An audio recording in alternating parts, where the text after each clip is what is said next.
Présente-toi. Voilà, c'est Réac 93MC, psychopathe, ex-danseur avec NTM depuis les débuts jusqu'à aujourd'hui. D'accord, raconte-nous comment tu as commencé la danse, pourquoi et comment. Pourquoi je pense que ça fait partie du hip-hop, HIP, HOP, avec Sydney tous les dimanches, j'ai été influencé par ça. Le Smurf, comme tout le monde un peu, tu vois, le Smurf, machin. Toi tu viens de Saint-Denis à la base. Ouais, je viens de Saint-Denis, ouais. Ok. Le Smurf, ensuite, je pense mes premières sorties à la main jaune le dimanche après-midi, voilà, où là j'ai vu plein de gens qui dansaient. C'était le Pee-Wee à l'époque, hein, c'était même pas. C'est vraiment le Pee-Wee, après il y a aussi le proc. Et voilà, j'ai commencé par là, quoi. On se voyait là-bas ou pas? On se voyait là-bas directement. On est quand? On est en 85 par là? On doit être en 85, ouais. Avec tes jeunes. On était très jeunes, ouais. Très bien. Donc tu as connu Muck, tout ça? Tout à fait, voilà. C'était vraiment. Il était réputé surtout pour le proc. Ouais, au proc. Surtout pour le proc. Mais en parallèle, il y avait d'autres gens qui étaient. Après, c'est aussi le problème de notoriété et de diffusion. Je pense qu'en parallèle, il y avait aussi. Je faisais partie d'un groupe qui s'appelait Proc Master, un mec qui s'appelait Jean-Claude, qui était très très bon, qui avait un style vraiment particulier. Donc je me suis pas mal influencé aussi de son style parce que je trouvais qu'il était vraiment bon. Il y avait aussi à l'époque Laser, qui allait à la main jaune aussi. Ouais, Laser à la main jaune. Il était là. Il y avait plein d'anciens qui sont devenus de grands danseurs, quoi, tout comme toi et comme d'autres gens, quoi, tu vois. D'accord. À l'époque, il n'y avait pas une anecdote par rapport au proc? Nous c'était en fait THM, The Art Proc, H-A-R-P, un truc comme ça. Bon, moi j'avais pas d'argent, j'avais pas le t-shirt, mais ils avaient tous le t-shirt, c'était pas mal. Mais ouais, les gens au début ils appelaient ça Art Proc. Je me rappelle aussi de Squat. Ah oui, ouais, bien sûr, ouais. Il y avait Squat et son frère aussi qui était bon aussi dans le Up Rock justement. C'est les deux au niveau Up Rock, on me disait souvent. Il y avait aussi Charles, on me parle aussi de Charles qui était bon dans le Up Rock. Tu parles de Petit Charles. De Petit Charles, donc MC Jean Gabin. MC Jean Gabin. On me disait qu'il est. Justement, j'ai une anecdote avec lui, je crois que c'est à Loré du Bois, on s'est défié au Proc justement. Il doit pas se souvenir de moi parce que j'étais petit, quoi, à cette époque, et en fait ma manche s'est coincée dans je sais pas, un truc, et je pouvais pas danser en fait. Donc lui il était en train de danser mais je pouvais pas danser. Mais ça c'était la bonne ambiance, quoi. C'était la bonne époque de la danse, quoi. Vraiment bon esprit. D'accord. Ensuite on arrive à l'époque, t'allais au Globo, tout ça? Je suis pas allé au Globo, moi. J'allais pas au Globo parce qu'en parallèle j'étais beaucoup dans le tag. Donc on passait nos soirées à taguer, quoi. Enfin, c'est vraiment nos trucs avec les 93. 93 MC. 93 MC avec Kea, Mam, Case, Fame, paix à son âme, Laser, un autre Laser, pas le Laser, ouais, pas le Laser danseur, un autre Laser, Harris, Acid. On faisait ça, on passait tout notre temps à taguer tous les vendredis, samedis, dimanches, parce qu'en fait c'était le seul jour où on pouvait réellement sortir. Parce qu'il faut resituer le truc, c'est qu'on était tous jeunes en fait. Ouais. Tu vois, on était tous vraiment jeunes, quoi. Donc des gens ne rentraient pas de la nuit, on passait la journée de la nuit dehors. Mais vous, la plupart, vous étiez tous de Saint-Denis en fait? On était tous issus de Saint-Denis, ouais. Saint-Denis ou la plaine Saint-Denis. On était tous issus de Saint-Denis. Et est-ce qu'il y avait genre un QG, quelque chose comme ça? Au départ, je pense que c'était tous pour tout le monde devant Carrefour, à Saint-Denis Basilique, avec Swen, Kea, les mecs de la plaine, Acid, Swen il continue d'ailleurs. Swen continue, ouais. Il a même une association pour le graphe, tout ça. Voilà. Ensuite, par la suite, on a fait une alliance avec NTM, c'est devenu 93 NTM. Mais comment ça s'est créé ça? En fait, ces chaînes, comme il était de Saint-Denis, il a rencontré Kea et il a vu qu'il trouvait qu'on cartonnait au niveau tag, donc on a créé ça, donc ça fait NTM c'est devenu 93 NTM avec Colt, Shen, Joey, Mod2, Sign, Mio, tous les anciens, quoi, tous les anciens de l'époque. 156, tout ça à l'époque. Il y avait John aussi qui est rentré aussi. Ouais, je connais un peu. Ah ouais, tu connais, ouais, il y avait John. Et par la suite, donc, à un moment donné, à partir de 87-88, il y a une nouvelle culture qui apparaît, qu'on va appeler la culture de la hype. Ouais. Donc, déjà, toi, au moment où tu es dans le tag, est-ce que tu as un grand frère? Est-ce que tu as quelqu'un? Non, pas du tout. Tu es tout seul? Pas du tout. Mais je sortais le dimanche, je me souviens que j'allais, comme je te dis, à la main jaune le dimanche, puis il y avait le Timis aussi. Le Timis. Il y avait le Timis. Dont, tu te rappelles de Dany? De Dany, bien sûr. Avec Brigitte? Ouais, avec Brigitte, tu vois, j'ai encore des nouvelles d'eux, enfin surtout de lui. T'étais là le jour où il y a eu Zach qui s'est battu avec Stomy Bugsy? Non. Non, ça en plus je connaissais pas ça, j'étais pas au courant. Et est-ce que tu étais là le jour où il y avait, comment il s'appelle? Il y avait DJ Fab qui s'était battu? Non. J'étais là moi. Non. Les deux j'étais là chez lui. Ah ouais? Optimiste. Par contre, c'est là où la première fois j'ai vu justement Spank, justement, qui était en train de danser. SP1. Ouais, un très grand danseur comme Yo, justement. Yo, parce que souvent, les gens ils font référence à nous parce qu'on a été médiatisés en fait avec NTM, tu vois, donc ça aide. Mais je pense qu'il y a beaucoup d'autres danseurs à notre génération, de notre époque, qui étaient aussi bons comme Yo. Il y avait Major aussi. Il y avait Major, il y avait Al d'TKC qui était très bon aussi. Bon Spank, il y avait Zied aussi. Zied, le frère de Ball s'appelait Baxter aussi. Tous les DCM c'était des bons danseurs quoi. Ils avaient un groupe, il y avait Charles qui était avec eux de temps en temps, ils ont fait une scène, je me souviens, à Mouton du Vernet. Ouais, pour les Zulu Party avec Chilwell. J'étais là. Tu vois. Ouais, je pense qu'il y a plein d'autres. Après, c'est sûr qu'on médiatise toujours ceux qui sont enfin, qu'on parle de plus ceux qui sont médiatisés, quoi, ce qui est normal quelque part. Tu vois, mais je pense que j'aime bien aussi rendre à César ce qui appartient à César. C'est-à-dire qu'on était bons, nous on était du côté, on va dire, entre guillemets, NTM, 93 MC, et il y avait d'autres gens comme les DCM qui avaient un putain de talent, qui avaient des grands talents, qui étaient vraiment des bons danseurs, quoi. C'est quoi DCM? Dark Crime Murder, un truc comme ça? Dark Criminal Mind. Ouais, un truc comme ça. Ouais, comme le son de KRS One. Ouais, exactement. Ouais, Criminal Mind. Ouais, voilà, exactement. Un peu dans le genre, qui est très bien. Donc toi, comment tu rentres dans la hype? Parce qu'à la base, tu danses pas vraiment. Ah si, tu faisais du hop rock. Je faisais du hop rock, ouais. J'étais à fond dans le... Et ben, je pense que tout naturellement, quoi, tu vois. C'est la hype, je crois, c'est 88, je crois. 88, 89, ça commence à vraiment monter. Ouais, voilà. Et je pense que, bon, déjà, il y avait, je pense que j'avais des grandes références. Hormis les Français, il y avait déjà Scoob et Scrap Lover, les danseurs de Big Daddy Kane. Exactement. C'est qui faisait la glissade sur le côté. Voilà, il y avait Leg 1 et Leg 2, les danseurs de MC Light. Ouais. Il y avait des danseurs de Cookie Crew. Exactement, Cookie Crew. Qui étaient bons aussi. Bon, on peut aussi citer Kid on Play, tu vois. Les danseurs de Snap aussi. Voilà, les danseurs de Snap. Où les mecs, ils avaient tous des Solwell, machin. Il y a aussi l'époque avec... Malgré tout, il y avait aussi l'époque qui a vachement influencé. Il y a aussi l'époque avec MC Hammer. Quand il est arrivé, pareil, il avait quelques phases à lui, tu vois. Ouais. Mais surtout, je pense, c'est surtout Scoob et Scrap Lover. Ouais. Voilà, beaucoup de gens donnent leur nom. Ouais, Scoob et Scrap Lover. Et beaucoup sous-estiment aussi, je pense, Leg 1 et Leg 2, les danseurs de MC Light. Qui étaient très très bons aussi, vraiment. Et après, il y a aussi, je peux te dire aussi... les danseurs de... Ça c'est un tout petit peu plus tard, c'est les danseurs de Grand Pouba, c'est un membre de Brand Nubian, il y avait SOS on the Floor, qui était très très bon aussi, c'est des danseurs debout. Mais parce que là tu vas souvent à New York en ce moment. Mais est-ce que tu allais déjà à New York à cette époque-là? Ouais, ok, voilà. Là tu donnes des noms que tu vois. Alors je vais te dire un truc, c'est un mec qui s'appelle Fred, que tu dois connaître, un danseur de Villetaneuse. Même il vit à New York. Fred, il danse debout, il fait du... il a entendu parler de moi. Il avait entendu qu'il y avait un Français qui était venu dans une boîte dans le Bronx et qui avait défié plein de gens, qui leur avait mis entre guillemets... Vas-y, raconte-moi, ça m'intéresse. Parce que voilà, j'allais souvent... Quelle année? Ça c'est en 93 encore. En 92, 93 je dansais encore. Et j'allais dans les boîtes du Bronx, machin, pour danser parce que c'est là où, voilà, il y avait des mecs qui avaient des styles de fou, quoi. Mais ils connaissaient pas... Nous, je pense que la France, on a quand même un style à part, malgré tout, tu vois. On a inventé des trucs, on a créé des trucs. Et quand t'arrivais là-bas, bah, forcément, on avait les mêmes... Certains pas qui étaient similaires, mais c'était pas les mêmes. Et les mecs, ils étaient choqués, ils ont entendu... Et donc, il y a eu de fil en aiguille, les gens, ils ont entendu parler de moi. Il y a des mecs ensuite que j'ai rencontrés, des Français de France, là. Un mec qui s'appelle Fred, je te dis. Et un autre qui s'appelait David qui vit à Londres maintenant et il me disait on a entendu parler de toi et tout, t'as cartonné au Fever, c'est une boîte dans le Bronx. Et bon voilà quoi, c'était cool. D'accord. Juste pour le truc, c'était sympa quoi. Alors, on va remonter un peu dans le passé. Donc 88, tu commences à rentrer au fur et à mesure dans ce qu'on appelle... parce qu'il y avait deux trucs, il y avait genre la hype, mais il y avait aussi ce qu'on appelle le R&B, enfin New Jack Flavor. Ouais, New Jack, ouais, R&B, ouais. Moi j'étais, de toute façon, voilà, moi j'ai toujours écouté toutes les musiques, donc j'étais pas, mais moi c'était vraiment, j'étais un hyper fou quoi. Parce que toi t'avais tout, t'avais la coupe de cheveux à l'époque. Ouais, on avait high top. Ouais, high top. Bon, j'étais pas le seul, hein. Il y avait Alex, il y avait Lazare, il y avait ça aussi. C'est lui qui m'a influencé sur le niveau de, je me rappelle, il avait fait un côté avec une mèche blonde, et du coup je l'avais fait devant.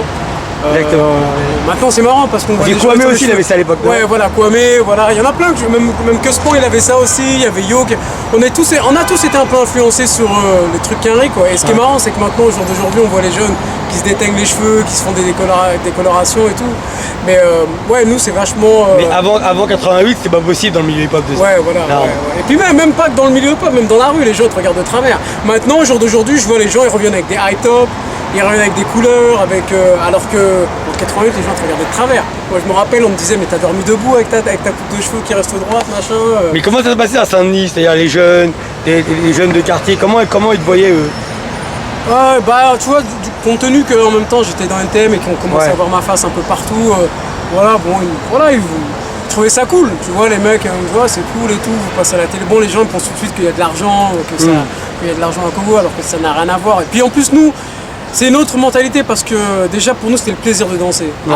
Avant l'aspect financier, c'était juste le plaisir d'être un cartonneur parce qu'on avait cette mentalité-là. On ne voulait pas juste danser, il fallait être le meilleur. C'est soit t'es bon, soit t'es sur le côté. Tu vois, je pense qu'on s'est connus à l'époque, on faisait des défis. Il y avait tout le temps des défis d'op-rock à la main jaune, il y avait ça dansait dans tous les sens. Après même sur la hype et tout, il fallait être un cartonneur. Il n'y a pas de demi-mesure. Moi, j'étais pas là pour danser juste pour faire le danseur. Il fallait que je ramène un truc, quoi. Tu vois, j'aime bien quand... Moi, je suis un freestyler. J'aime bien quand, voilà, je suis pas juste le mec qui danse en chorégraphie avec on est 3-4, machin. Et justement, à l'époque, il y avait Michou, que tu dois connaître. Michou Tony, TMS. Scott, Adi, tous ceux-là qui étaient déjà des danseurs. On avait tous déjà nos propres identités personnelles. Ouais. C'est ensuite on a formé un groupe et tout le monde dansait déjà. Moi j'avais déjà entendu parler. Mais il y a un nom que j'ai pas entendu, t'as dit Michou, Scott, Adi, Lady V. Lady V, paix à son âme. Ouais. Il y avait Tony aussi. Tony de l'époque. Tony de l'époque. De Télégraphe. Voilà, celui-là. Et Michou, Saint-Blaise. Saint-Blaise, voilà.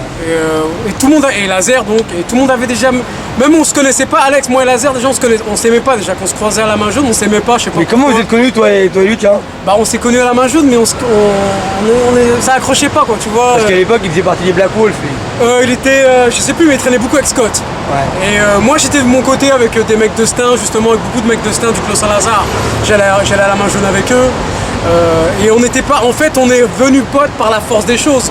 Quand il est rentré avec NTM, je suis rentré et on était encore tous ensemble. On était, je crois qu'on devait être 6 avec Lady V, Scott, Adi, Michou et Tony. Il y a eu Jessica aussi pendant un moment. Ouais, mais tu sais que moi je le fréquentais beaucoup, Alex, avant. Ah ouais? Alex et Adi. D'accord. À l'époque du Globo. À l'époque du Globo? Ouais, je les ai fréquentés de 86 à 89. D'accord, ok. Ouais, il traînait dans le 20e. Ouais, il traînait dans le 20e.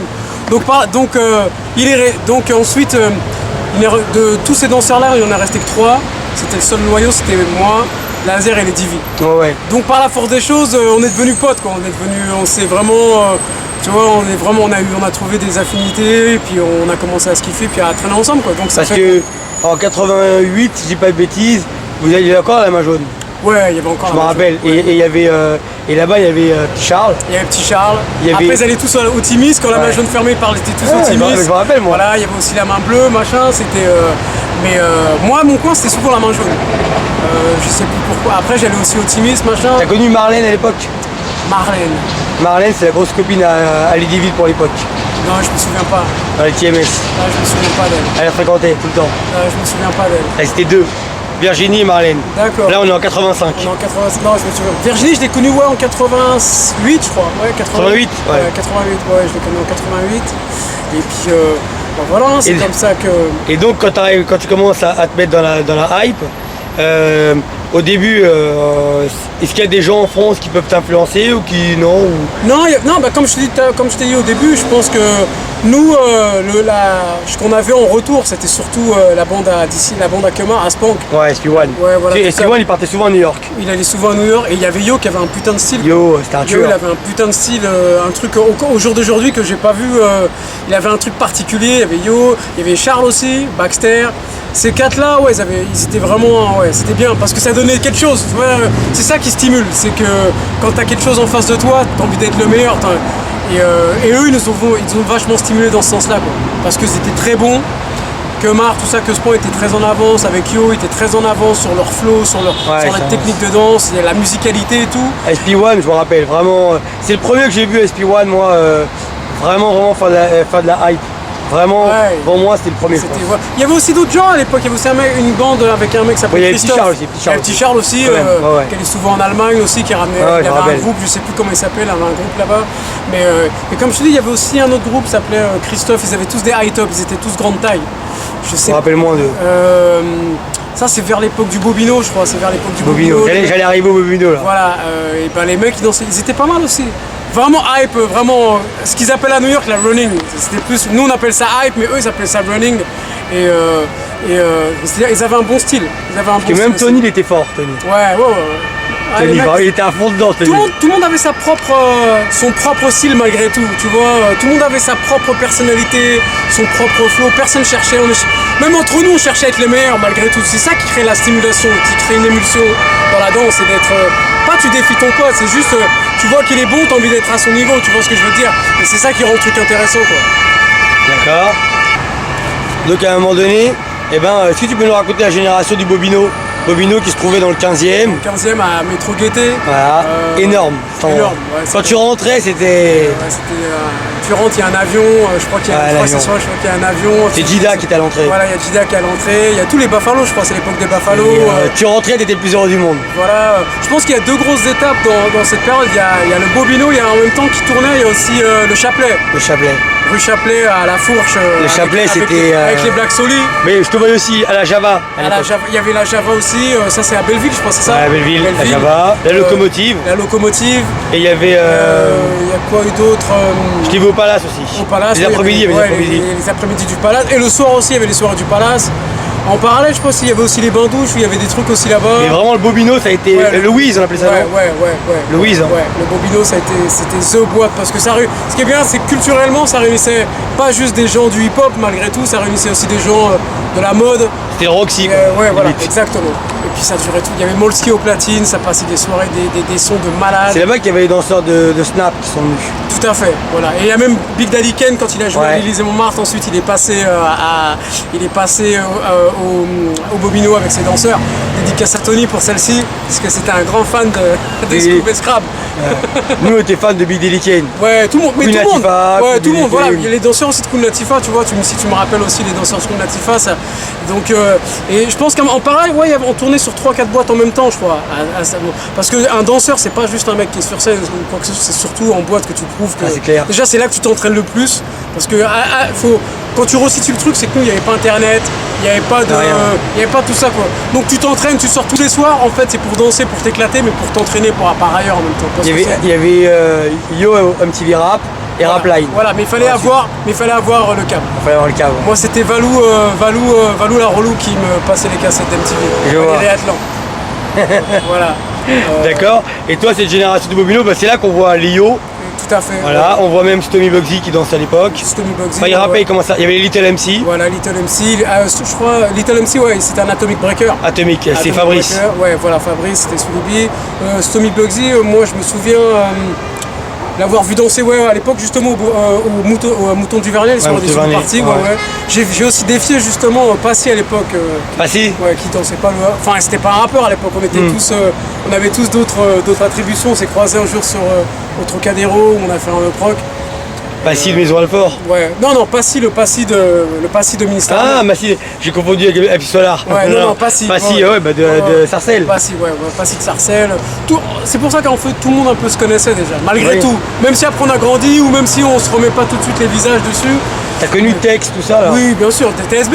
Ouais, Fils. Oui, toujours. Tu parles de quel texte?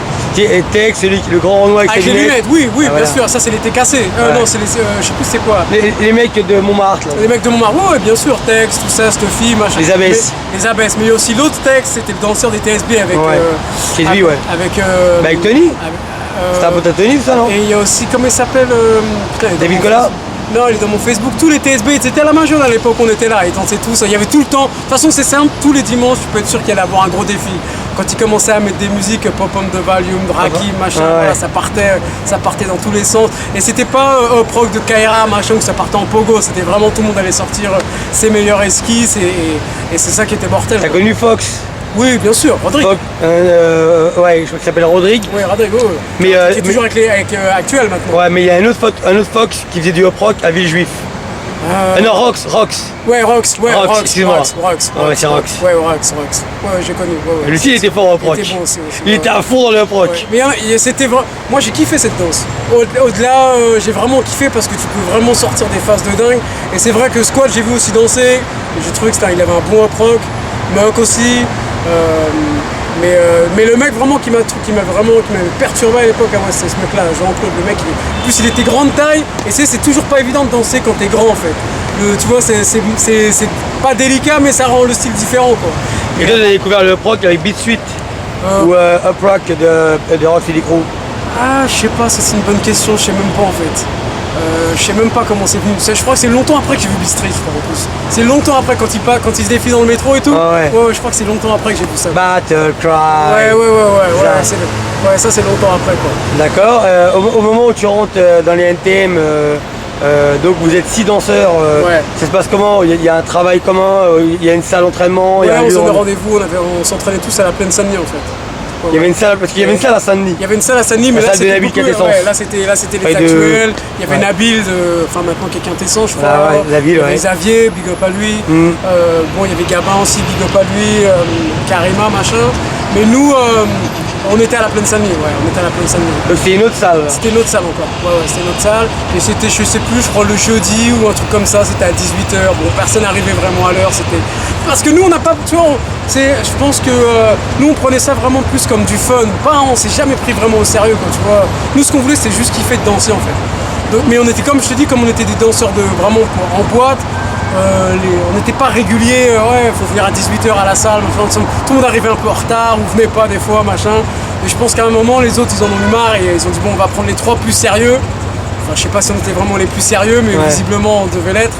Et il n'en est resté que moi, Alex et Lady Fou. D'accord. Et est-ce que tu peux nous parler d'une tournée, les rapports avec Joey et les rapports avec Bruno, c'était comment pour l'époque? Ils dansaient encore un peu ou pas non, eux ils dansaient plus. Ils dansaient plus. À part Coolchen qui fait une petite démo vite fait. Une petite démo vite fait, ils dansaient plus trop déjà quoi. Mais je pense qu'ils ont toujours un peu comme moi quoi. Tu vois, dès qu'ils voient des danseurs, ils ont toujours un peu l'œil qui regarde parce que je pense que c'est un réflexe. Comme pour le tag, tu vois, moi je regarderai toujours parce que c'est un réflexe. Et la danse c'est pareil. Je m'intéresse toujours. Je vois ce qui se passe de loin quoi. Tu vois. Et j'aime bien l'évolution que ça a pris quoi, les tournures que ça a pris quoi. Même si des fois je peux entendre que c'est moins dansant que mais moi j'aime bien, je suis pas coincé dans une année où me dire ouais c'est plus comme ça. Il faut vivre avec son temps, tu vois, c'est pareil pour le rap, on dit la même chose quoi. D'accord. Et à l'époque t'es allé au Chapelet alors Au Chapelet, avec les Black Soli, C'était une grosse époque ça. C'était une grosse époque, c'était très bien ça. C'est vraiment l'underground ça. Ouais, c'était très bien, c'était vraiment. Je crois que c'était DJ Noise. C'était DJ Noise, il y avait tous les Black Soli, machin. Mais il y avait aussi d'autres soirées, je crois, à la mairie du 11e, je crois, à la mairie en dessous du Viniprix, au-dessus du Viniprix là. Moi j'ai moins connu ça. Ou sinon, voilà, je sais où c'est, à Porte de la Chapelle. Ça ça me dit quelque chose. En haut d'un Viniprix encore aussi, je sais plus comment ça s'appelait. Et puis il y avait aussi des soirées que les IZB faisaient aussi. L'Orée du Bois. Ouais, l'Orée du Bois. Là j'y allais. Qui était mortel aussi. Non, il y a vraiment eu des trucs terribles. Enfin, je sais pas aujourd'hui, mais je pense que nous, comme on n'avait pas internet, il n'y avait rien du tout, mais je pense qu'il y avait quand même un bon relais quoi. D'accord. Est-ce que toi par la suite tu as rencontré des danseurs qui se rappellent de toi, de ta génération? J'en ai déjà rencontré. Ouais, j'en ai rencontré au Palace. Non, c'est le Palace en haut des Champs-Élysées, c'est ça? Non, c'est. Non. Donc on en était sur quelqu'un que tu as vu dernièrement. Ouais, voilà, il fait partie de quel groupe Wanted Posse. Ouais. Et il s'appelle comment? Yuxon Oak. Ouais, voilà. Lui tu l'as recroisé par la suite? Ouais. Et souvent, quand au début, il me disait ouais, vous avez vachement inspiré. Je sais pas, il y a une émission, il me parlait d'une émission sur Canal+ qu'on a fait avec. Je sais pas si c'est celle avec Nina Hagen ou si c'en est une autre. Nina Hagen, c'est avec NTM, je me rappelle. Mon Zénith à moi, machin, où les gens ils me parlent souvent. En fait, ils me parlent souvent de cette émission-là. Ou sinon du clip de, je sais pas, je crois que c'est le clip d'Authentique, où on danse un peu. Authentique. Et puis après il y a Sur scène où on avait fait, au Zénith, où on avait fait une arrivée, on arrivait chacun de son côté, machin, d'une certaine façon, machin.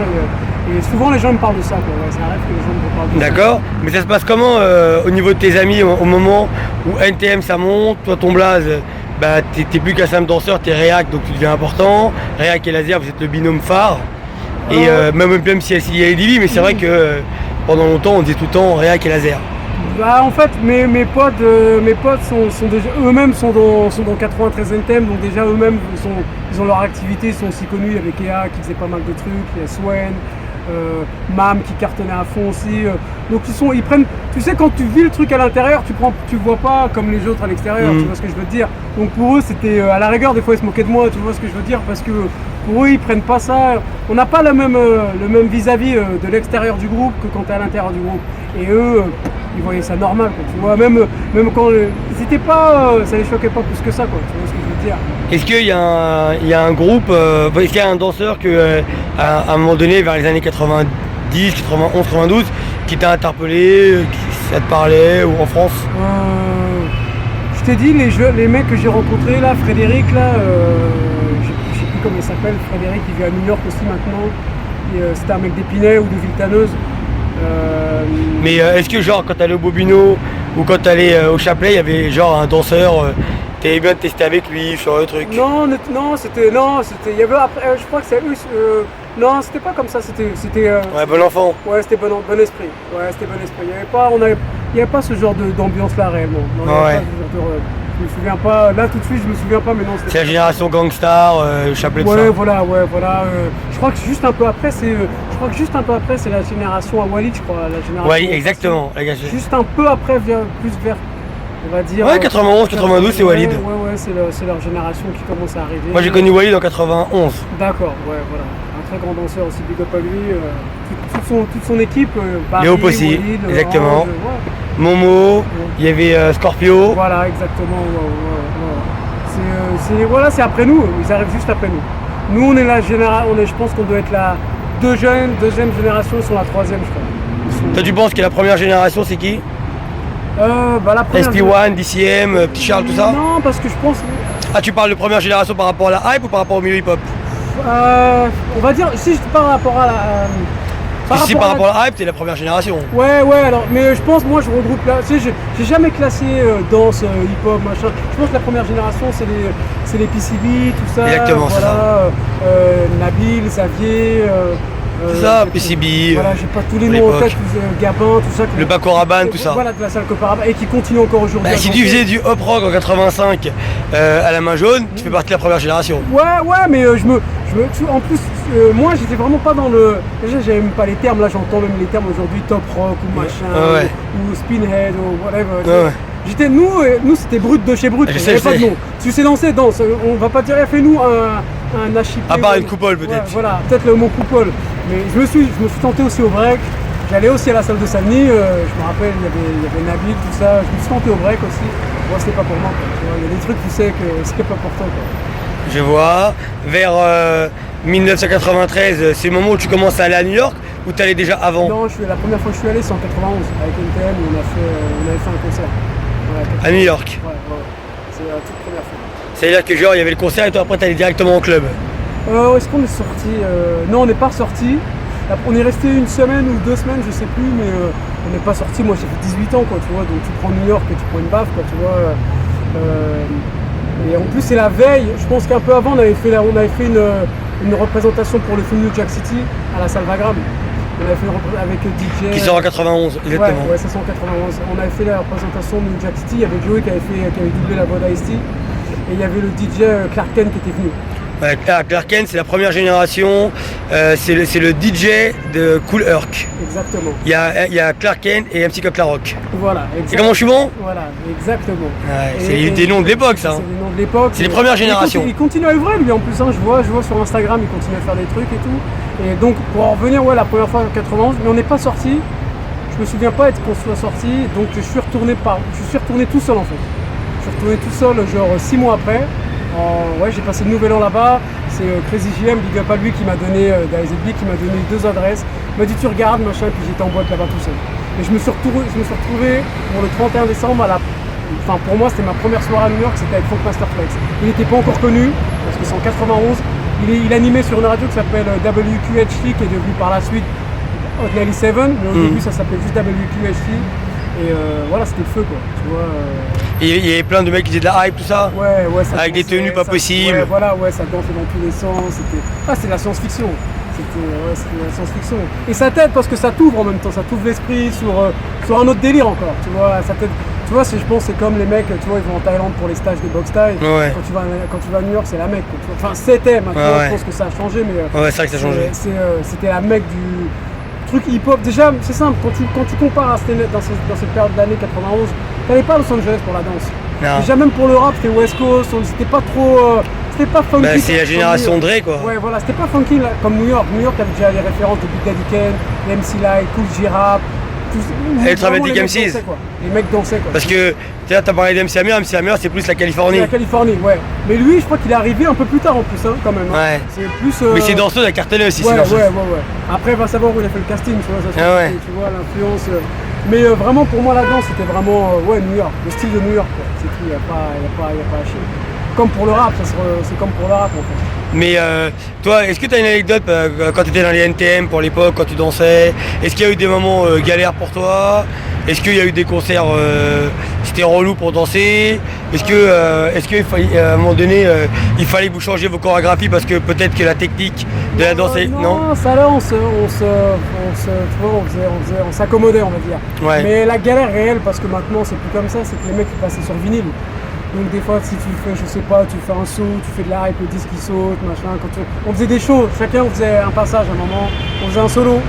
Et il suffit que tu fasses un plan avec le disque qui saute, donc ça compte un peu ton truc. Mais sinon, non, pas plus de ça, j'ai pas vraiment de... Là, j'ai pas tout de souvenirs, j'ai juste des bons moments, quoi. Que des moments? Parce que, comme je te dis, encore une fois, il y avait la naïveté, on y allait juste sortir de ta cité. Et de montrer ce que tu sais faire ailleurs. Tu vois, t'allais à Rennes, t'allais, je sais pas, aux Antilles, machin. Bon, maintenant c'est un peu commun parce que tout le monde... Ouais, là tu peux voyager facilement. Ouais, maintenant, mais quand tu fais ça en 89, tu danses, 90... C'est chaud.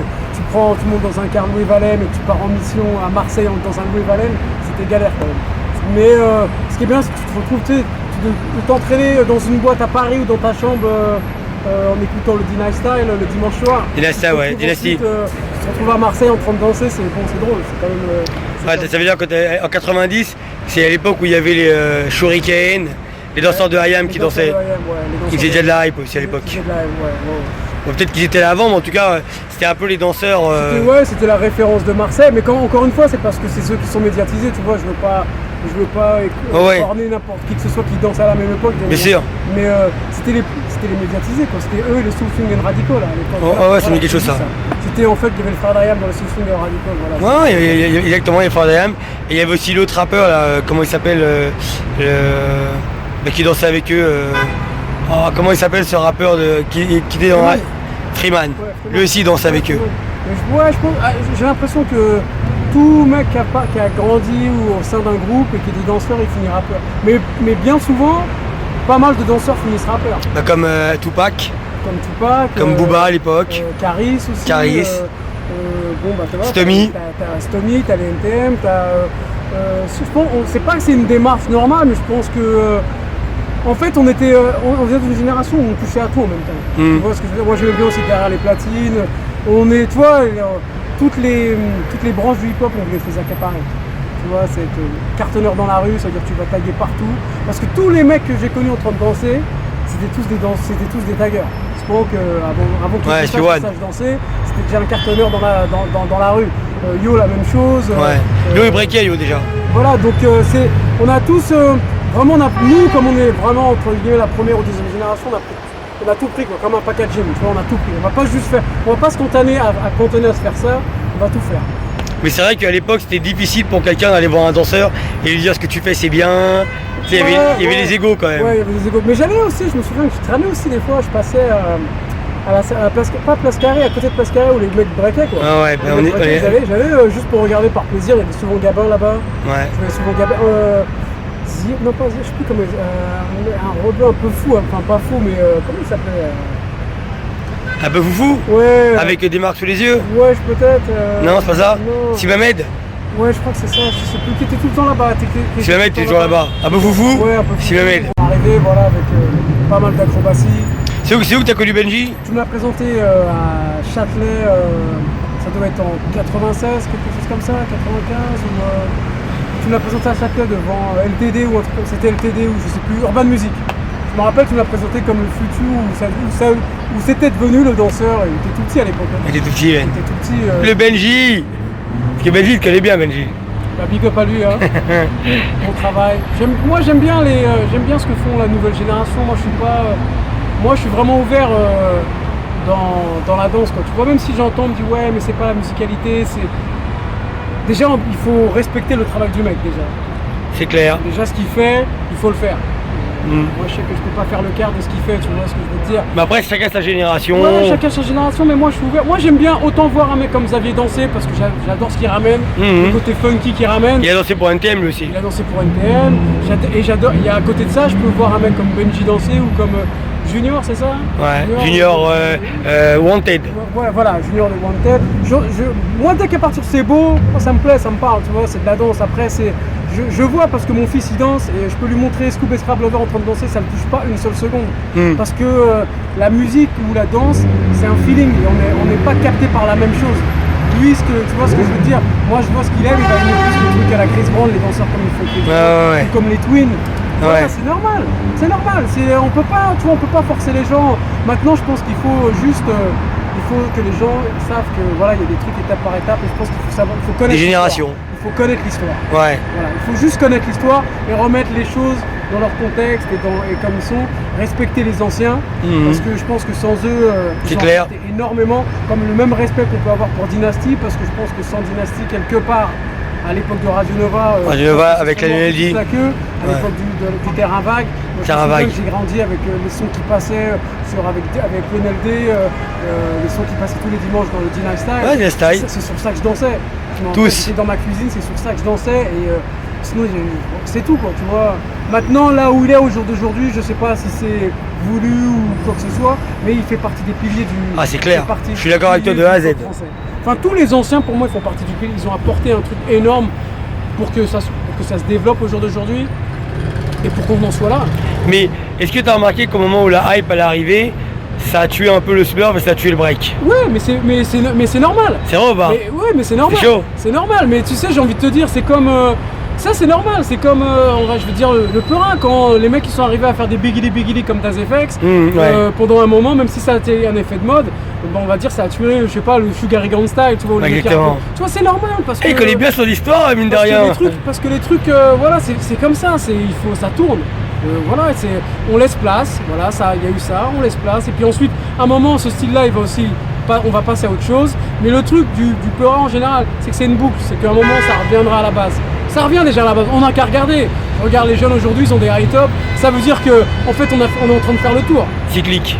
Cyclique, voilà, c'est juste cyclique. Hein. Et toi, tu danses jusqu'à quelle génération? 93, 94? jusqu'à les 2 derniers Bataclan qu'on a fait avec NTM, 95. 95, c'était toujours dans la hype. Ouais, j'arrête en 95. Mais est-ce que au moment... Mais après, je sais même plus si ça s'appelle de la hype, parce qu'on faisait plus vraiment de la hype. Ouais, j'ai bien compris. Encore une fois, nous, on n'avait pas les noms, on dansait, voilà, et c'est juste, voilà, il fallait danser, quoi. Mais t'as bien appris ta culture, parce que tous les noms que tu me donnes de danseurs de l'époque, moi, je connaissais pas ces noms-là. Je les voyais dans les clips, mais je connaissais pas leurs noms. Est-ce que c'est des gens que t'as recroisés par la suite ou... Comme qui? Bah, comme tu dis, les danseurs de NTM, les danseurs de Grand Pouba, les noms que tu as me donné. Parce que moi je ne connaissais pas ces noms-là pour l'époque. J'ai revu les danseurs de Big Daddy Kane, Scoop et Scrap Lover. Là, parce que Big Daddy Kane continue à faire des trucs aux États-Unis. Il y a les mêmes danseurs encore. Il y a les mêmes danseurs. Bon, c'est plus, on va peut-être dire attitré danseurs et les invite parce que je pense que. Mais ouais, il a les mêmes danseurs. Qui sait encore, j'ai vu. Non, c'est tout, je crois. Mais ouais, moi ça a été ça. Surtout, moi j'ai vu MC Light en concert au Madison Square Garden en 92. Il y avait Chris Cross en première partie, ou c'est vice versa, je sais plus quoi. Donc c'est pour te dire comment ça date. Ouais. Mais les danseurs de MC Light, c'était des tueurs. La seule différence, c'est qu'ils sont pas venus en France. Donc il y a plein de gens qui ne savent pas. Ouais, bah oui. Je veux dire. Tout comme les danseurs de Grand Pouba, SOS on the Floor. Il fallait juste voir certains clips, mais si tu les voyais en live, c'était des tueurs. Les danseurs de DPMD aussi dans le morceau Rampage. Ouais. Il y a aussi Jennifer Lopez dans ce clip-là, et ça c'est un morceau qui date de 91. Tu vois ce que je veux dire? Il y avait des mecs. Mais est-ce que par exemple, parce qu'à un moment donné NTM ils sont remis ensemble pour un concert, est-ce que c'est la même politique? Est-ce que ça veut dire que quand NTM ils se remettent ensemble, toi tu redeviens un danseur de NTM ou... Non, parce que je danse plus, et puis on n'a pas... Non, ils étaient sur une autre formation, quoi. Je crois qu'à un moment, il y avait Ange et tout ça. Ouais, il faut qu'ils jouent, ouais, exactement. Ange, Walid aussi, je crois. Voilà, tu vois. Nous, on va dire qu'on était... pas dire qu'on était les premiers ou les vrais, mais on a débuté... En fait, on a débuté ensemble. Ouais. On a débuté en même temps. C'est-à-dire que la scène, on l'a appris en même temps, on les a appris en même temps, parce qu'on a tout débuté ensemble. Du premier album jusqu'au 3e album. Ils ont fait que 4 albums. Donc on est parti à la fin du 3e album, quand on a fini la tournée de Paris sous les bombes. On rappait, on rappait et le rap il a commencé à prendre pas mal de place dans nos vies et on dansait plus trop forcément. D'accord, mais comment tes parents ils ont pris ce truc-là par rapport à la danse, par rapport au milieu? Ouais, ça c'est jamais, j'ai envie de te dire. Bon, ça va parce que grâce à Dieu, j'ai jamais eu de. Ça m'a sauvé en fait. Pour moi, le hip-hop, je vais le prendre comme ça. Le hip-hop, ça te sort de la cité, ça te sauve des ennuis et ça t'ouvre l'esprit. Surtout que si t'étais vers les francs-maçons. Voilà. Je vois à l'époque, ça te sort de la galère, tu vois autre chose, tu vois du paysage, et je pense que ça t'ouvre l'esprit. Et en même temps, ça t'enlève des conneries, tu vois ce que je veux dire. Ouais. Si tu restes trop dans la cité, c'est pas bon non plus. Et ça te met une certaine positivité parce que tu es focus sur ton truc. Que ce soit la danse, ou le pleura, ou n'importe quoi, ça te met une certaine positivité parce que tu veux cartonner quoi. Et tu veux. Bah, maintenant, je pense que les jeunes ils ont un autre discours, ils veulent peut-être s'en sortir par le biais de la musique, ou de la danse, ou quoi que ce soit. Mais moi, avant tout, c'était juste déjà, oh c'est cool, tu vois. Même si on monte dans un Louis Valem, je vais me retrouver à Quimper ou je sais pas où, à Montbernal, ou j'en sais pas. Tu vois ce que je veux dire, quand t'as 18 ans, et tu vas toucher un chèque en plus à la fin. Mais tu calcules même pas ça encore, c'est juste t'arrives, bon bah voilà, tu danses, les gens ils kiffent comment tu danses. Bon voilà, c'est cool. Mais à quel moment t'as compris que la danse, eh ben, c'était devenu un métier en fait pour toi, vraiment. Parce que tu danses, t'es payé, enfin ça tu rentres professionnel. Ouais, c'est vrai, mais tu sais, encore une fois, nous on n'était pas professionnels, on était des têtes en l'air, tu vois ce que je veux dire. Tu sais, quand tu prends le truc dans les premières années, les gens, c'est pas comme maintenant, tout est carré, tout est scénarisé, Avant, c'était bien sûr qu'il fallait être professionnel, mais nous on le prenait pas comme tel. C'était vraiment déjà par plaisir. C'était juste déjà le plaisir de danser. Et toi, t'es quelqu'un qui t'entraînait beaucoup dans ta chambre, tout ça? Ouais. Moi, je te dis, je m'entraînais le dimanche soir quand tout le monde dormait chez moi avec Dynastyle. J'écoutais le NLD, j'écoutais les freestyles avec, je sais pas, Doudou, Timé des sons complets. Ouais, Doudou, EGM, tout ça. Voilà, EGM, tout ça. J'écoutais ça et puis je dansais parce que Dynasty, il passait des sélections de dingue à l'époque. Il passait des trucs de... Et après, il annonçait, je sais pas, soirée, Mouton du Vernet avec Chignol, machin. Je me rappelle. Voilà, donc on allait tous là. Et puis ouais, tu rencontrais plein de gens, tu vois. Je me dis, c'est là où j'ai vu justement ce Libby Breakier quand il n'y avait pas de Mafia Underground, c'était Atomic Breaker de 94. C'est ça, Atomic Breaker, de Vitry. Ouais, de Vitry, Stomy Bugsy aussi. Voilà, c'est comme ça, c'est juste comme ça que... Mais Stomy, je crois que je le voyais même aussi à la main jaune, un truc comme ça, on se voyait aussi déjà à la main jaune. Stomy, RCA il était. Ouais, RCA, exactement. Ouais. T'inquiète, je suis comme toi, je connais bien l'histoire. Ouais. Et à un moment donné, vous avez décidé, comme un corps, toi et on va dire Laser, de vous mettre ensemble pour créer un groupe. Ouais, voilà. Mais pourquoi ça? Bah, c'était la logique des choses, t'as vu, on s'entendait bien et puis on était tout le temps ensemble. Et puis et voilà, quand on s'entendait bien, on était sur la même longueur d'onde, on s'est dit, vas-y, on va faire un truc ensemble. Mais est-ce qu'il y avait est-ce qu'il y avait des rappeurs qui t'influençaient pour cette époque-là? Un style de rap peut-être? Ouais, on était à... Mos Def, truc comme ça, non? Non, parce qu'il n'y avait même pas Mos Def à cette époque-là. En 92, c'était... À 92, vous avez commencé Psychopathe, c'est 92? 92, ouais, c'est 92. Psychopathe, c'est 92. Ouais, la première apparition même... C'est simple, la première apparition qu'on a fait en rappant, c'est je crois au Cercle de Minuit, par Michael Field. C'était en 93 déjà. Ok. Donc moi, la première fois que j'ai rappé, c'était en 92. Et Alex, pareil. Alex, la première apparition qu'il a fait avec NTM, c'est en 91. Hein. Et moi, en fait, déjà, je rappais, mais je rappais pas encore bien, donc ils m'ont pas pris au sérieux. Tu vois, donc pour l'instant, ils me calculaient pas. Et après, j'ai commencé à, on va dire, aiguiller un peu plus mon truc. Et après, et ensuite, on a commencé à rapper avec eux. Ouais, on commençait à faire les bacs, machin, et puis voilà, quoi. Parce que, est-ce que vous faisiez les premières parties, non? On n'a pas fait de première partie, mais on faisait les titres. On faisait les titres, on avait notre quart d'heure américain ou notre quart d'heure de gloire. Pendant le concert? Pendant le concert, ouais, pendant le concert. C'était au Bata, ça pouvait être au Bata. Toutes les dates, ensuite, à partir sur la tournée de Paris sous les bombes. Même avant sur la tournée de... j'appuie sur la gâchette déjà. On commençait déjà à faire des apparitions. Et après, on a fait une apparition... Enfin, on a fait 3 apparitions sur Paris sous les bombes. Alex, il avait déjà fait sur les 2 précédents albums. Et en tant que Psychopathe, vraiment, c'est sur Passe le loin, j'ai pop. Et un autre morceau qui s'appelle Old School. Old School, je me rappelle. Et une anecdote, tu me dis si c'est vrai, parce qu'à l'époque, il y avait une histoire avec IAM et NTM. Est-ce qu'il n'y a jamais eu un concert à Saint-Denis où c'était un peu tendu? Ouais, ça c'est une anecdote pour tout le monde. C'est le concert Banlieue Bleue, c'est en 91, je crois. C'est parti en couille, quoi. Je crois que c'est parti en couille entre Saint-Denis et Sarcelles, en fait. Il y avait Shyhead et KRS-One. Je crois que Shyhead, il n'a pas eu le temps de jouer. KRS-One, il n'a pas eu le temps de jouer, mais il était choqué. Il y a un videur qui a brûlé, qui a pris feu en même temps. Mais c'était sur la place du 8 mai et juste à côté il y a le commissariat, mais je crois que ça n'a jamais été comme ça, quoi. Le concert c'est parti en couille de dingue. Mais le concert il est parti en couille. Nous on a joué, IAM, je crois pas qu'ils ont joué. Je crois pas qu'ils ont joué à IAM. Je me souviens plus. Je crois pas qu'ils ont joué à IAM. C'est la première fois qu'ils venaient à Saint-Denis. Mais il y avait pas genre un espèce de derby entre vous deux? Ouais, il y avait un petit truc, mais tu sais, ça c'est. Il y en a tout le temps eu. Déjà, tu regardes Paris Saint-Germain à OM, il y a la même chose. Ouais. Il y a tout le temps un peu d'animosité, mais il n'y a jamais rien eu de physique, il n'y a jamais rien eu comme ça, quoi. D'accord. Est-ce que tu as connu un danseur qui s'appelle Mich? C'est une grosse pointure chez nous, Mich, de la danse aujourd'hui. Non. Parce que lui, il connaît bien l'histoire et t'as beaucoup suivi quand tu étais jeune. Comment il est? Il faut que tu me le dises un peu. On l'appelle Michel. Ouais. Il vient de, je crois qu'il est de Sablé-sur-Orge, mais je suis pas sûr. De 91. Il faut que je le vois. Et mais non, je peux pas me souvenir. C'est un putain de danseur. Si tu pouvais lui faire une dédicace, à mon avis, ça va. Dédicace à Mich, hein. T'as vu? On dit que tu cartonnes, bah continue mon pote. Hein. Voilà. Pour lui, j'avais promis. Parce que comme c'est quelqu'un qui suit bien l'histoire de la hype, tu vois, il a grandi avec vos histoires, toi, Laser, et toute la génération de la hype. Et comme lui, il fait partie un peu en France, on va dire, il y a quelques personnes qui continuent à immortaliser la hype. Ouais. Donc il y avait Sidi à Paris.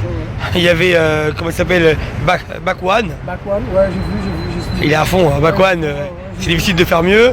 El Funky Juice.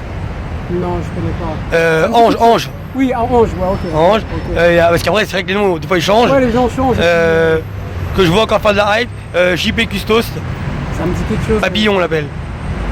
Il est du 93 à nez. Enfin voilà, t'as à peu près 10 personnes encore à Paris qui font de la hype et qui connaissent bien l'histoire. Mais toi, comment t'as vécu cette fin par rapport à la hype? Est-ce que c'est une fin par rapport à la musique, par rapport à la danse, par rapport à toi? Ah ouais, je sais, t'as vu, je sais même, moi je prenais, tu vois, même après la hype, il y a eu Harlem Shake, ça ouais. Voilà, il y a eu d'autres danses. Moi juste parce que j'aimais la danse, donc là c'était la hype. Mais après je crois que la hype, en fait ça a eu, on parle beaucoup de la hype, mais elle a une très courte période, je crois. Très court. De longue durée de vie en fait. Je dirais 5 ans peut-être. Même moins je crois, je suis sûr que moins, tu vois, je suis sûr que ça a été moins, parce qu'après on faisait plus vraiment le pas, et puis en plus ensuite le pas il a changé, il a un peu évolué, machin. Mais je l'ai pris comme toutes les autres danses, mais c'était pas réellement ma danse de prédilection. Ma réelle danse de prédilection, ça a vraiment été le hip-hop, j'ai vraiment pris. Parce que là après c'est vraiment la danse de combat, où entre guillemets, je cherche à humilier le mec, tu vois ce que je veux dire, par les phases que tu sors, machin, c'est intéressant, moi c'est un bon truc. C'est plus ta danse, alors que les gens ils te cataloguent plus dans la hype. Ouais, mais après c'est parce que tu vois, à l'époque 88, personne ne le sait, je sais même pas si je m'appelais même pas Réac à cette époque-là. Non, t'es pas Réac. Je m'appelais juste mon nom, j'en sais rien, tu vois. Je sais que voilà, il y avait les TSB qui dansaient aussi, enfin qui dansaient debout ou en breakant, Tex, et puis voilà, il y avait toi, ça défiait toutes les heures, voilà, c'était juste le kiff, tu vois. Et comme je te dis encore, nous, il n'y avait pas de nom. Il n'y avait pas de on va faire ci, ouais, il faudra un peu de vente. Allez, vas-y. On faisait des chorégraphies en boîte des fois, je me souviens que tout le monde faisait des chorés en boîte. Et puis, parce qu'il y avait la mode Kid and Play, voilà, avec le film House Party. House Party, ouais. Parce qu'il y avait eu le battle entre eux et les filles, ça avait motivé tout le monde. Voilà, exactement. D'accord. Toi aujourd'hui, tu en gardes un bon souvenir de cette génération de la danse, tout ce que ça t'a apporté. Mais c'est mortel la danse. Bah nous, tu vois, je te dis encore une fois, moi j'ai vraiment dansé pas avec l'esprit de me faire de l'argent dessus ou quoi que ce soit, c'était juste le plaisir de la danse. Tu sais, on allait, j'allais n'importe où pour danser, quoi. Toutes les boîtes, toutes les soirées, il fallait que les soirées. Mais t'as senti qu'à un moment donné, ton nom Réac, c'était devenu quelque chose d'important. Les gens t'ont regardé, c'est-à-dire que dès que tu commences à danser, on te regardait tous. Ouais, vers le Bobino, ouais, on va dire. Ah ouais, regardez, même moi je regardais. Tout le monde. Toi et Laser, Bobino, le Reg. Tout le monde vous regardait. Ouais, mais pourtant, on n'était pas. Encore une fois, il n'y avait pas de temps, je te dis. Oui, mais c'est vrai. Honnêtement, moi je regardais Yo quand il dansait, quoi. Comme je regardais aussi Span quand il dansait, parce que les mecs dansaient de ouf. Je regardais aussi Baxter, parce qu'il avait un style de ouf. Charles aussi. Charles. Petit Charles aussi. Les mecs, ils avaient des styles de ouf, quoi. Et c'est ça que je trouve mortel, c'est que il y avait 10 pèlerins sur Paname, mais les mecs c'était des cartonneurs. Qui tenaient un peu le truc. Qui tenaient le pavé, ouais. C'est vrai. Et c'est ça qui est mort. Et tu vois, il y avait pas, on n'avait pas ce relais comme aujourd'hui, sur YouTube, regarde, machin. C'est plus dur quand même. Hein. Il faut comme se dire que nous, il n'y avait aucune aide, il n'y avait pas, on va s'aider, oui, l'autre il a fait un défi à Los Angeles, on va savoir ce qu'il a fait. Non, voilà, le bouche à oreille, c'est juste du bouche à oreille. On retourne vraiment au téléphone arabe, bouche à oreille. D'accord. On va parler de ton actualité. Aujourd'hui, tu sors un projet? Ouais, je sors un projet pour 2017, mon premier album, Après ma première apparition en 92 avec NTM sur mon premier album solo. Et le titre, enfin ton titre de rappeur c'est? Réac. Ok, c'est MC Réac. Non, pas MC Réac, juste Réac. D'accord. Et c'est des sons, c'est quoi le délire? C'est un peu, c'est dans le genre de la trappe ou? Non, moi je suis, non, je suis pas, moi j'aime la musique. Non, ça s'appelle 1980 et c'est juste de la musique. J'essaie de faire de la bonne musique. Après, trap ou pas trap, tu vois, je pense qu'on s'en fout quand on veut de la bonne musique, tu vois ce que je veux dire. D'accord, le mot de la fin, ça serait, est-ce qu'il y a des MC que t'aimes bien en ce moment, en France? Je suis pas trop vraiment ce qui se passe en, tu vois. C'est plus New York, toi? Ouais, je suis plus New York. Ah ouais, ça se voit. Mais je sais que, non, mais par contre, je peux reconnaître qu'il y a de ce que j'entends, il y a des bons rappeurs, bien sûr, il y a des bons rappeurs. Tu vois, ça serait mentir qu'il n'y a pas des gens qui rappent bien, c'est impossible, tu vois. En France, il y a du talent, il y a beaucoup de talent, que ce soit dans la danse, que ce soit dans le break, ou debout. On est talentueux quand même, mine de rien, on est talentueux. Le problème, c'est qu'il y a beaucoup de rappeurs, beaucoup de danseurs, mais l'identité hip-hop, des fois, c'est un peu perdu. Ouais. Voilà. Ah, parce qu'il y a pas beaucoup de gens qui ont ta culture, attention. Tu vois, il y a un truc, on a un problème avec le hip-hop ou avec le truc zoulou, j'en sais rien, tu vois. Une seconde. On a eu notre petit moment off, à tous les deux. Et le mot de la fin, ça veut dire que bon, bah finalement, toute cette histoire de la danse, là aujourd'hui, la dernière question c'est, est-ce que ton prochain projet qui arrive, est-ce que c'est un label indépendant ou t'es... Ouais, je suis dans une disquette. Toi t'es en indépendant. Ouais, c'est moi qui fais tout ça. C'est là que tu pourrais te retrouver limite au plus de clients courts ou des choses comme ça. Non, parce que c'est moi avec un ami, on fait ça, mais en fait c'est comme distribué par un label. Ça reste distribué par un label. Il me met dans les disques, mais c'est moi qui gère toute la partie derrière. Quoi. Et ça c'est vraiment un truc qui te tenait à cœur Ouais. Enfin, tu sais, tu m'as parlé un peu plus tôt de Benji, il a arrêté 10 ans. Moi j'ai pas arrêté 10 ans, j'ai continué, mais des fois je fais des pauses. Tu vois, on a tous une vie aussi à côté de ça. Tu vois ce que je veux dire moi tellement que je suis honnête dans ma musique et comme je l'ai été dans la danse, si je sens que ça me plaît pas, tu vois, je vais pas le faire juste pour une... En plus moi dans l'esprit que je suis par rapport au hip-hop, c'est que quand tu as une passion, t'es pas censé en vivre de ta passion. Tu sais, si tu veux vraiment être... intègre. Voilà, et si tu veux vraiment être créatif, quand tu es créatif, t'es pas bloqué par certains contrats ou certains problèmes avec des maisons de disques ou des radios. Parce que tu es créatif, tu t'en fous de ce qu'on... Tu veux déjà donner le meilleur de toi-même. Ensuite, c'est pas toi qui décides si ça marche ou ça marche. Mais au moins, tu as l'honnêteté de faire ce que tu veux, pas ce que les gens veulent ou ce que la maison de disques veut que tu fasses. La dernière question, parce qu'en discutant avec toi, j'ai remarqué un truc. Toi, t'es quelqu'un qui a beaucoup étudié l'histoire de la culture hip-hop? Non, j'ai pas étudié, j'ai pas été à l'école pour étudier le hip-hop. Je pense que le hip-hop, il a grandi en moi ou j'ai grandi avec. Non, mais ce que je veux dire, c'est qu'à une certaine époque, on connaissait pas vraiment l'histoire avec Cool Herc, on connaissait pas grand-chose. Toi, t'as étudié un peu tout ça ou bof? Ouais, ou c'est plus le rap que t'as étudié? Non, j'ai pas étudié, je sais pas, j'ai eu des brides à droite à gauche et puis je me suis... Ouais, je pense que j'ai pas potassé, mais je me suis intéressé. Ouais, je me suis intéressé, c'était qui le premier DJ, Cool Herc, machin, ou des histoires comme ça, ouais. Même les histoires avec Sugar et Gang par rapport à Rappers Delight. Avec Casanova. Voilà, qu'ils ont volé les paroles, machin. Ouais, ça reste toujours intéressant, quoi. Ouais, c'était une grosse histoire, ça. Même là, on a entendu aussi là sur Bambata, machin, les histoires. Ça t'a choqué, ça? Ouais. Comment? Ça t'a grave choqué? Non, parce que j'avais déjà eu des échos il y a très longtemps. Ouais, à l'époque. Tu vois, on a tous eu des échos il y a très longtemps, tu vois. Donc, j'étais pas choqué. Maintenant, bon, voilà, ça remet pas en cause. Ça restait des rumeurs à l'époque. Ouais, ça restait que des rumeurs, mais ça remet pas en cause l'esprit hip-hop ce qui nous a tous sortis, L'esprit hip-hop, c'est quelque chose de bien, mine de rien. Tu vois ce que je veux dire? C'est ce qui se perdure. C'est le seul truc que je remarque ici, enfin en France, entre guillemets. Mais je pense que c'est pas juste en France, c'est que c'est le seul truc qu'on véhicule le moins. D'accord. On véhicule le rap, on véhicule peut-être la danse. On véhicule tout ce que tu veux, mais l'esprit hip-hop, on le véhicule moins que comme à l'époque. À l'époque du terrain vague. Parce que c'est devenu un marché. Ouais, c'est devenu un business, tu vois. C'est ça. C'est un business, hein, tu vois. Et quand tu vas à New York, tu sens que l'esprit, il est toujours là? C'est pareil, ça a changé. Voilà, c'est ça que je veux dire. Ça a changé, tu vois.